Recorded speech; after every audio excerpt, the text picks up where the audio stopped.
radio show. Well, as you can see, I love watching Cookin Wit Tittle, and I'm so glad you love watching too, because we've got a new email address. That's right.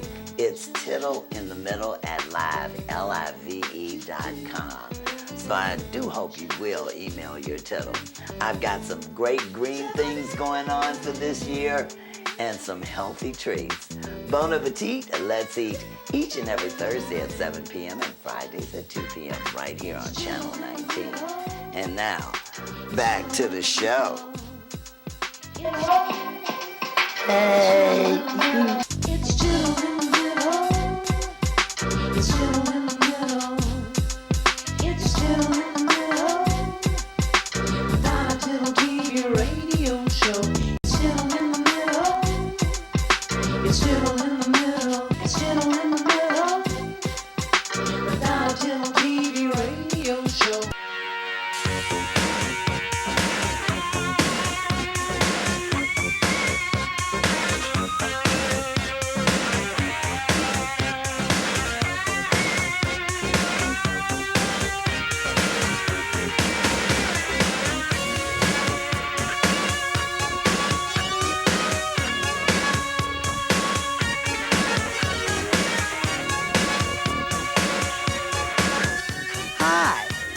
Your tittle's in the middle. Want to have some fun? Some fun? Some fun? Some fun? Welcome to the Donna Tittle TV radio show. I need to see it. So don't tell nobody. You're raising a gun at the police officer.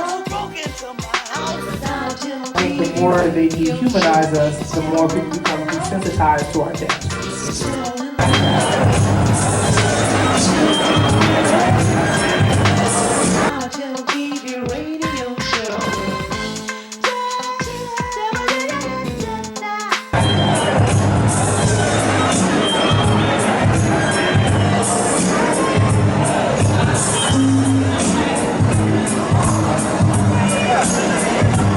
We're at the cast of The Shy.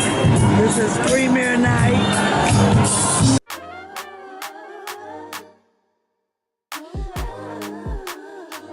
And we back. And we back. And we back. And we back. You sweet? I'm not sweet. Oh, so you a gangster? I guess so. You're raising a gun at a police officer. Who broke into my house? It was a dream. You cannot mess with the beat. This is like this many rings. Y'all know what I mean. Get back to the beat. The king of all kings. This is the onlyest thing. What's your name, girl? Keisha? You want to stay for breakfast, Keisha? No. Yeah? This is the beat that played under the word. This is the sheep that ain't like what it heard. This is officially first. This is the third. This is Really gotta start putting a positive spin on this shit. I'm positive as fuck. Yo.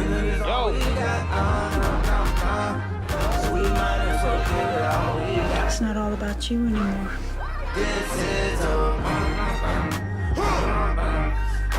I was wondering if you could walk me home. Excited to be scared sometimes. My mother said I ain't supposed to cross this block. Wow. How she gonna know? Cause Jesus watching. No, he did not just say Jesus is watching. Yes, he did.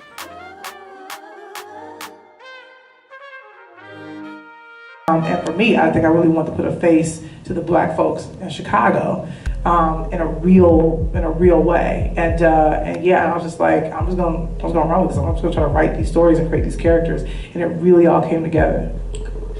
Carmen, we don't see your character in this episode, but you come in episode 4. So tell us about your character. Yeah, well, because you're not just executive producing. Yeah. You got in there. You got. I got in there. I was thirsty. Nah, really, my character is a Muslim brother named Rafiq, and of course. Yeah. Originally it was Rashid, and I was like, no, we can't use my real name, man. I gotta get into some character work. I gotta do something.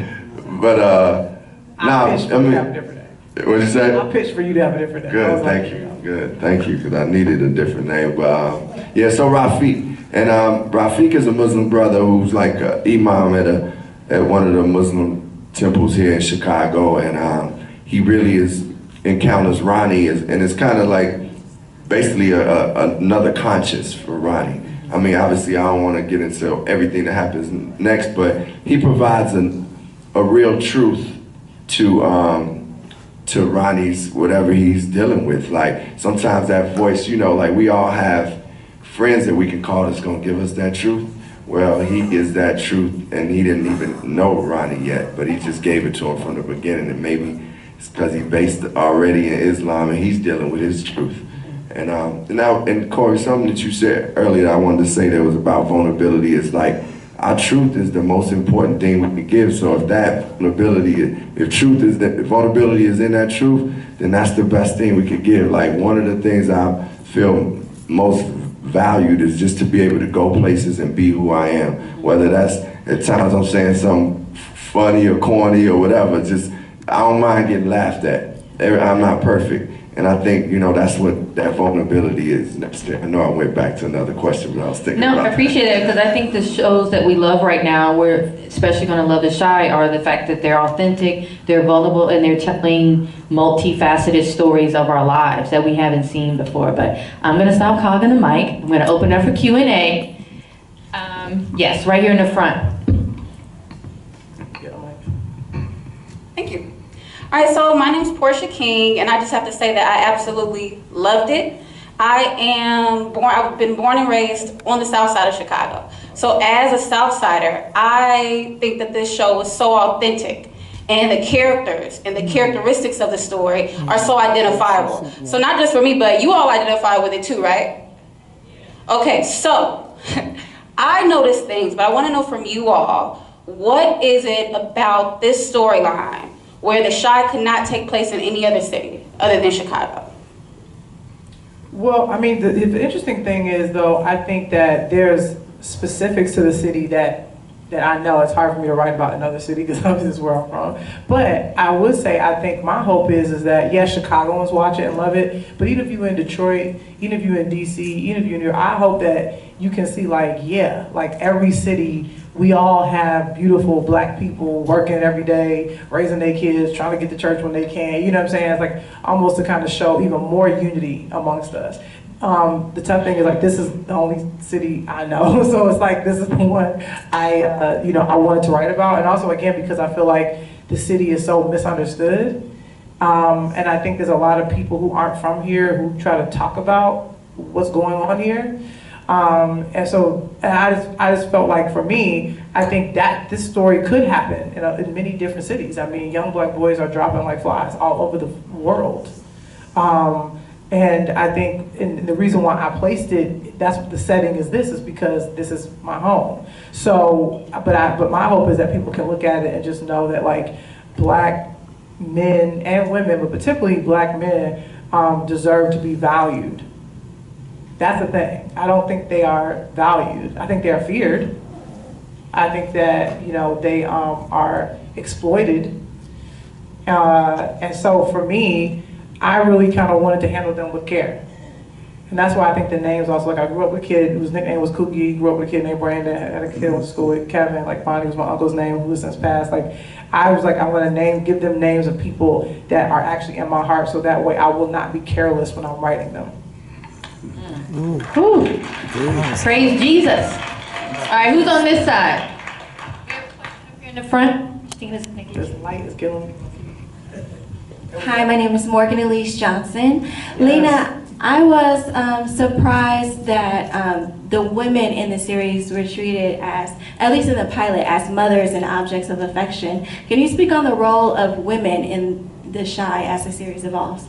Yeah, I mean, I think to me what I wanted to do was like push the men more so in the forefront, just because I feel like I don't really see them in the forefront in this way where they're not singing or dancing or selling drugs.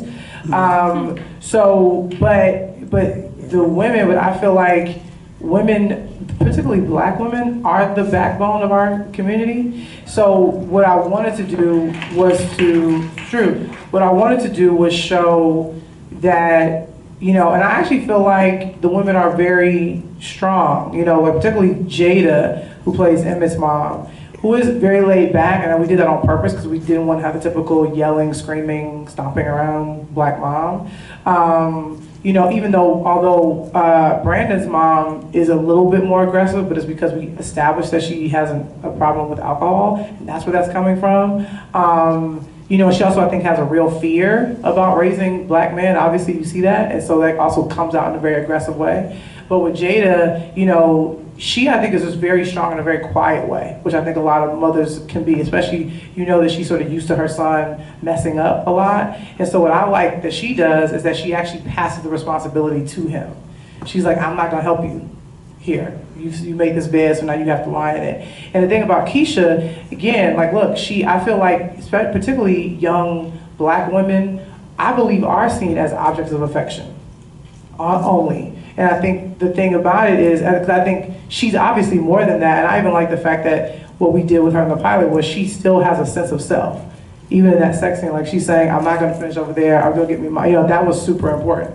And I do think the women really do evolve, and even, you know, I think they really do have a strong place in this show. But even we were talking about in season 2, where we kind of we're thinking about if we get a season 2, subscribe. But when we were thinking about, yeah, when we get a season 2, we were thinking about was swapping it, so that the women would be in the forefront and the guys would be in the background. So we're sort of already thinking about that. But the thing is, the women, I feel, are, the female characters are almost just as interesting as the men. It's just like what we had to do in the pilot was obviously establish, there's a lot of characters to establish. So we kind of had to give real estate, you just have to write it, you got to give real estate to where you need it. But I really do think that the women are really interesting and amazing and really funny. You know, even Andrea, I think, is a really cool character, you know what I'm saying? So they do evolve, and you see them come forward more as the series continues, but it's a thing I was always fighting for as well, is to make sure they had real voices, and the actresses are phenomenal and amazing, so we want to give them more, but I hear you.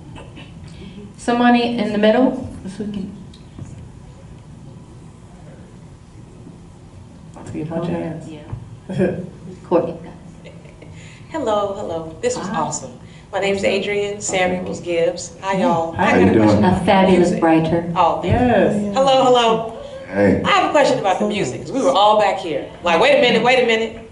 Yes. Was that Sop? Who's the no name? Okay. How did you pick out the music for this episode? And why was it important to keep it so Chicago in that way? And I have a third question. Who was the woman singing at the funeral? Say it again? Yeah, everybody went to high school with everybody. Yeah, she's phenomenal. The young lady singing at the funeral, who's amazing, who I got a chance to meet, she's great. Well, actually, I mean, our music supervisor did. His name is Barry. But from the beginning, Lena was really adamant about, like, we gonna have Chicago artists, and I'm like, yeah. I was yelling about it a lot. And they was like, we gonna have Chicago artists, and not old dudes like you, the young dudes. I was like, you can throw one in there. No, but seriously, they were like, we gonna have Chicago artists, and I was really, like I said, this is an incredible platform. Like, I've done many things, you know, in music and things, but this has been one of the biggest blessings to be a part of, because I give others, I'm able to participate in something that's giving other artists from Chicago and other people who work in film and just, you know, people's jobs. It's another level. So we knew that we had to be focused and have Chicago artists, and that range, I mean, obviously you can't go wrong. We got to start with Chance. Chance is like, and then you know, we did have No Name. Shout out to Chance, he gave us a lot of discounts. And helped us out. Yeah, we're grateful for that. Yeah, right? he's working on a song right now for the finale. Yeah. I don't like, you know what, I'm gonna fix this. So no, he's dope. And we, I mean, we've been talking about doing like a soundtrack, like a Chicago soundtrack. Like BJ made a song that is not even in here. BJ, the Chicago kid, is super dope. And you know, we gonna keep the Chicago artists out there. This is the Shy. What else? This is the best opportunity for us to do it. Like new artists, everybody. Okay, we have time for 2 more. There's one up top. Hey, what's going Yeah, on? we can do 3. We can do 3. Three more. Thank you. These are the creators. These are boss. My name is Kendra G. I host the morning show on WGCI. Hey, it was incredible. You know, just being one of the voices of Chicago watching it, I felt the Chicago feel. So I know the show is fictional, but I wanted to know, will we see any references of the real things that have happened in Chicago, like the shooting of the Park McDonald? Will we talk about things? Will the show cover those? And if not, did you have opportunity like to interview the people that have really lost someone, like their son or the mother, in any circumstances? Well, we don't. Here's the thing: we didn't want to feel like, and this is no shade to like the network show. It's like it's not Law and Order SVU. We're not trying to like do that thing of like okay, we're gonna talk about an actual thing, because at the end of the day, again, I do want to keep it where it's like, yes, it takes place here in Chicago, but I do want everyone to know like this is happening in all cities. Like this just happens to be where we're from, so this is the city we're covering, but we didn't want to get into that. But yes, we did talk to a lot of people. Well, obviously my family, all kind of stuff is from Chicago, but we had people from Chicago. We flew them out to LA. They came into the writer's room and sat with us, and we heard just like a lot of phenomenal stories. And a big thing for us, we don't ever want to be exploitive of anyone's story. So we take it as inspiration, and then we kind of talk about things that are happening in the city, but we try to do it from a fictitious point of view, because we do want to be able to take creative license, and we want to keep it entertaining, but still very honest. So for us, we try not to step our toe into real life stories or use anyone's names and things like that, just out of respect. But we do feel like these characters, have got to a place where they are so rich and so interesting, we can just kind of take them anywhere and do whatever we hope to do while shining a light on what's going on in the city. And one of the things Lena and I, just to be real, we've been talking about is bringing the writers to Chicago so they can just sit and live in Chicago for a second, whether it's just eating at the restaurant, eating at Harold's, wherever it may be, or walking up and down 79th Street, even seeing the Mas Mariam, and just different things, aspects of Chicago that you just can't get. I mean, look, at the end of the day, it's like I'm always repping Chicago, and this is my heart, this is my home. But even I gotta come here to find out certain things and talk to certain people, because I'm living in LA now. So it's like, us being able to bring the writers and get even more specific is one of our goals as we keep growing. But we definitely did our best to stay connected and keep it as rooted as possible in Chicago, with also having creative license, because we want to make the show. Everything that's true ain't always interesting. So sometimes you want to, if it wasn't for Lena coming up with dope ass lines that was clever and still jokes, or saying yo, I'm missing with my whole body, that's a line, that's a bar, right? But she came with it, and maybe she never heard anybody say that, but she felt that, and somebody at some funeral has said something close to that. So it's just about being able to take the truth and what's rooted, but also use our creativity to keep everything elevated and everything rising, because that's what we have to do as artists. We owe it to Chicago, and we owe it to gifts that God gave us to use that imagination also. What do you feel is the issues, or are the issues that are most important in our community, and how are you going to use this show to address those properly? So. Well, I mean, honestly, I think there are a lot of issues that honestly are, I like to say, are way above our pay grade. In that, it is very systematic, and it goes way back to, we got PTSD from, slavery times, that still hasn't been resolved. We still got open wounds in that. So it's like, you can't tell me that that does not have a ripple effect, or we still have remnants of that on our skin and our clothes. So to me, that's a bigger thing that I always think about in terms of us still trying to grapple with the stuff our ancestors kind of passed down to us. But I also think that there are things that are very systematic in terms of, I think the community often gets blamed for things that they don't have any control over. And that they sometimes are just trying to make the best of what they've been given. And so I think, with our show, I don't know if a TV show can solve certain problems. I think what I'd like to do is just to illuminate them, to shed light on what's happening. Because the truth is, I'm not a fan of preachy art. I don't like to be told what to think. To me, I want to present what's happening and let people sort of like come to their own conclusions. And I think that's the only way you can get people to kind of understand. And I think the biggest thing for me, and my only goal, is to tell the truth. I want to tell the truth. I don't want to preach at anybody. I want to show them what's happening. And then they then may be a little bit more inclined to care more.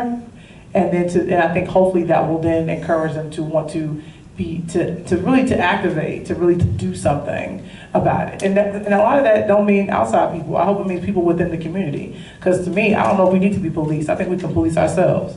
So I think that does start within the community and us doing those things. Like one of the great YouTube videos with the gentleman that came, it's like Stop the Fight, between these two young men who were fighting. Like, to me, that is more powerful. Like we I think as a community need to really come together and solve our own whatever those issues are, rather than, I think, looking outside. Because I really do think we're a strong people. We come from strong people. And I think that's what it really is about for me. It's about, as an artist, showing the community what's happening and then having them go, yeah, this is a mirror. What can we do to improve the image that's in front of us? Things is on the lowest of levels. We got to remember that God is in us, and we got that. So if it's any time you coming across something crazy, remember that. But we don't have all the solutions, and we just want to put great art out there and hopefully improve lives. That's our goal. Thank you, thank you. So before we leave, I just want to say I get this wonderful mailer, which is basically the promotion for the Shy, and in it, Lena, you wrote, Chicago might not be perfect, but it's a place where hustle meets heart. So I want to thank you for putting your heart into the Shy. Thank you, Common, for putting your heart in the Shy. Thank you guys for supporting. Please support the Shy. Miss Lena Waithe, just one question with Cookin Wit Tittle. Yes. What inspired Ethel Davis? My grandmother did, and you killed it. I love it. Give me that shotgun, girl. Let me shoot him again. Boom, boom, boom. Thank you. LaDonna Tittle. I'm on the set of The Shy, filming in Chicago, in which I play the character Ethel Davis, Grandma, and she is something else. You're raising a gun at a police officer. Who broke into my house? It was a dream. You cannot mess with the beat. This is like this many rings. Y'all know what I mean? This is the king of all kings. This is the holiest thing. Music is all we got. Music is all we got. Music is all we got. So we might as well give it all we got. Papa, so I hear that you're a fan of Cookin Wit Tittle, my TV show. Yes, ma'am. So, Papa, what inspired you to say all them bad words? Well, I mean, I'm just doing my job. There you go. Just doing what I gotta do. You an actor, aren't you? Mm-hmm. Now, Papa, they said you had a nickname. You call yourself Mr. Inventor? Or... Mr. Personality. You have got the personality. Look at that personality. I love you. I hope they write a scene where the kids have to run to Ethel Davis's house for cover. I need to see that. I don't need to see it. So, don't tell nobody about I that. sure won't. So what inspired you with your character in The Shy? Oh, definitely. It was like I needed. It was the money. Like there was like. It was definitely the email. The email inspired me to show up, and I was like, okay, let me learn these lines. Actually, it's funny because I made them, and I talked to her tonight about it in casting office. I had like 32 takes. I like started over. She was like, it's good. I was like, nah. I gotta hear it. It's wrong. And I don't know. Like I walked out at auditions where I felt like. It was like, ooh, about to hear something back immediately, and it was like, ghost. But I definitely wanted to do the thing that I was auditioning with while I was in my shower. And I was like, this doesn't sound like how I did it in the car. Like, this don't sound like how I did it, It's really a process to be room. a good actor and what you want to portray in your character. Yeah, it is. It's Because I tell you, my stomach was churning with Ethel Davis. yeah. And what's your character's name? You're brilliant. Barry. Barry. Barry. And what's your street name? And what's my street name? The government called me Julian Parker. I heard that. They're going to be looking for you, baby. And so, Ethel Davis. Ethel Davis. Oh, That's be it. wary of her.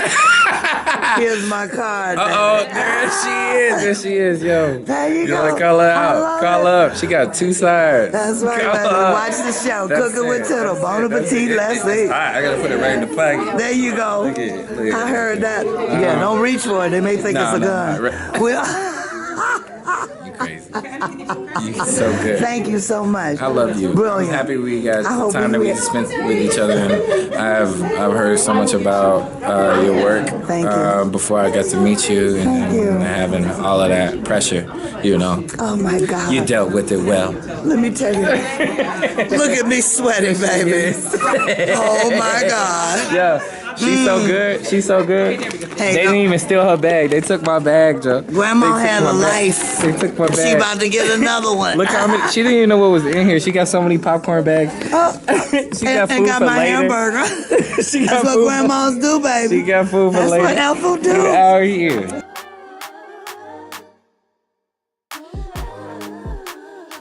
And I am here with one of Chicago's greatest talents and actor, Miss Abercrombie. Oh, you are too kind, but thank you. I will take it. So tell me your character in the play, without telling us any secrets. I won't tell you any secrets. I will just say that I play Kevin's mom. Okay. And Kevin's Alex from Moonlighting. And Keisha's mom, who is my daughter. And then I have a partner. Okay. And I'll leave it at that. There you go. Look here. Now, you can ask me what I did, and I will tell you, I don't know what I did. Just watch. But she did it really good. That's right. Watch out, baby. I may shoot you.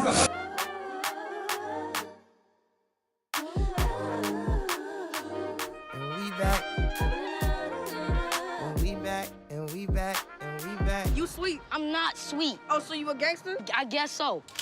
You're raising a gun at a police officer. Who broke into my house? It was a dream. You cannot mess with the beat. This is like this many rings. Y'all know what I mean. The king of all kings. This is the onlyest thing. What's your name, girl? Keisha? You want to stay for breakfast, Keisha? Yeah? This is the beat that played under the word. This is the sheep that ain't like what it heard. This is officially first. This is the third. This is Really gotta start putting a positive spin on this shit. I'm positive as fuck.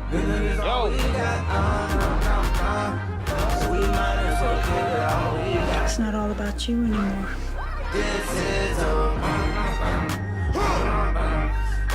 I was wondering if you could walk me home. Excited to be scared sometimes. My mother said I ain't supposed to cross this block. Wow. How's she gonna know? Cause Jesus watching. No, he did not just say Jesus is watching. Yes, he did.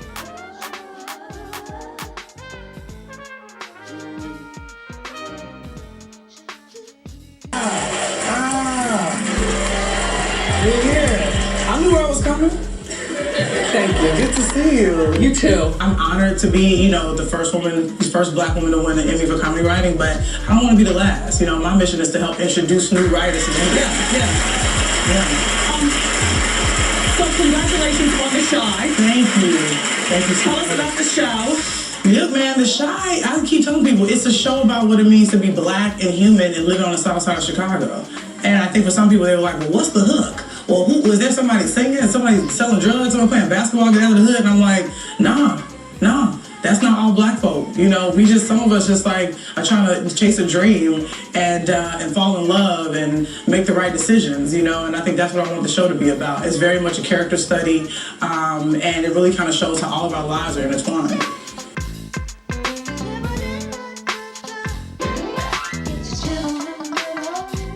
You're raising a gun at a police officer. Who broke into my house? Thank you.